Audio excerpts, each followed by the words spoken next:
শুনছিলেন বিটিএসসি শিরোনাম, এবারে জানাচ্ছি বিস্তারিত। গতকালকে রাজধানীর গুলশান এলাকা থেকে আটক করা হয় প্রায় 1.5 শতাধিক তরুণ যুবককে।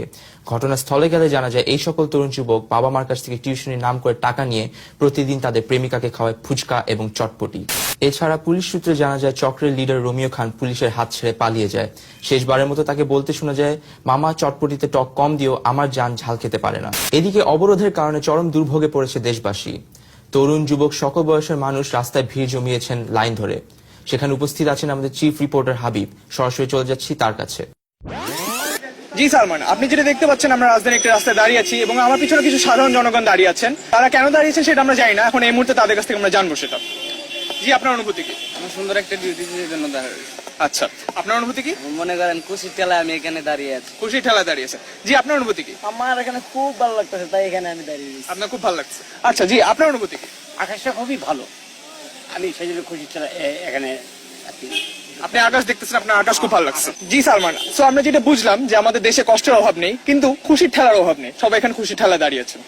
অন্যদিকে ম্যাক্সিমাস ফোন ব্যবহার না করায় বেদম প্রহার করা হয় 3 যুবককে। ঘটনা সূত্রে জানা যায় ম্যাক্সিমাস ফোনের স্টাইলিশ ডিজাইন এবং লেটেস্ট টেকনোলজি থাকা সত্ত্বেও এই তরুণ যুবক কিনেছে বেশি দাম দিয়ে বাজে বাজে ফোন। এতে ক্ষুব্ধ হয়ে যায় এলাকাবাসী এবং তাদেরকে বেদম প্রহার করা শুরু করে। ঘটনাস্থলে উপস্থিত আছেন আমাদের স্টাফ করেসপন্ডেন্ট বাবু। সরাসরি চলে যাব বাবুর কাছে। হ্যাঁ বাবু, আপনি কি আমাকে শুনতে পাচ্ছেন? জি স্যার, আমার নাম শুনতে পাচ্ছি, আপনি শুনতে পাচ্ছেন? জি, আমি শুনতে পাচ্ছি বাবু। স্যার, আপনি কি পরিষ্কার শুনতে পাচ্ছেন? হ্যাঁ ভাই, আমি শুনতে পাচ্ছি, আপনি বলেন। আলহামদুলিল্লাহ, ম্যাক্সিমাস মোবাইল থেকে ফোন দিয়েছি বলে হয়তো সুন্দর শুনতে পাচ্ছেন। স্যার, আমি এই মুহূর্তে রাজধানীর একটি ব্যস্ত মোড়ে অবস্থান করছি। আপনি দেখতে পাচ্ছেন আমার পিছনে সেই 3 যুবকের একজন বসে আছেন যারা এরকম বোকামিপূর্ণ একটা কাজ করেছেন। জানি না তাদের মাথায় এমন কি সমস্যা হয়েছিল যার কারণে তারা এরকম বোকার মতো একটা কাজ করে বসে। বাংলাদেশের শ্রেষ্ঠ গায়ক, নায়ক, নৃত্যশিল্পী এবং সকল গুণের অধিকারী তরুণ লিটন শেখকে পাওয়া যায় সুদূর অস্ট্রেলিয়াতে। অস্ট্রেলিয়ান এমবাসি তার এই প্রতিভার জন্য তাকে বাংলাদেশে আসতে দিতে রাজি নন। প্রায় 10 মিলিয়ন ক্রাউডের মাঝে আজ হয়ে যায় তার ফার্স্ট অ্যালবাম জিপসি হার্টের প্রথম সোলো লাইভ কনসার্ট। চলুন দেখে আসি সেই কনসার্টের কিছু দৃশ্য।